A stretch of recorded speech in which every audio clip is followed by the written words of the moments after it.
আসসালামু আলাইকুম। এখানে আমি চাপা শুটকি নিয়েছি 9টি। ডিপ ফ্রিজে ছিল, এখন বের করে নিয়েছি আপনাদের দেখানোর জন্য।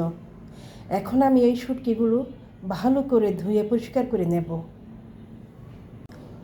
আর এখানে আমি নিয়েছি বড় বড় 4টি রসুন, আর একটু ছোট 4টি পেঁয়াজ, আর 15টি শুকনা মরিচ।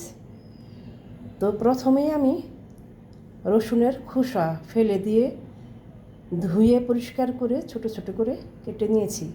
তারপর পেঁয়াজ, সেই পেঁয়াজও একইভাবে উপরের খোসা ফেলে দিয়ে ধুয়ে পরিষ্কার করে ছোট করে কেটে নিয়েছি। তারপর শুকনা মরিচ, এই শুকনা মরিচের বটা ফেলে দিয়ে আমি ধুয়ে নিয়েছি ভালো করে। তারপর আমি ছোট ছোট করে কেটে নিয়েছি। এখন আমি এই ছোট ছোট করে কাটার উদ্দেশ্য একটাই, আমি গ্রাইন্ডারে চাপা শুটকি ভর্তা তৈরি করব। তো আমি যদি একটু ছোট ছোট করে কেটে নেই তাহলে আমার গ্রাইন্ডারে প্রেশার কম পড়বে।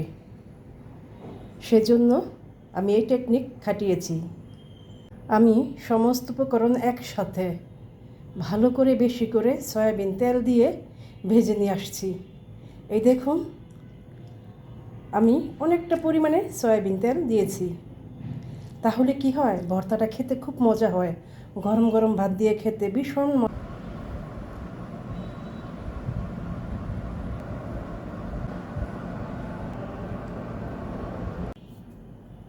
হয়ে গেল আমার চাপা শুটকি ভর্তা, একদম সহজভাবে আপনাদের জন্য।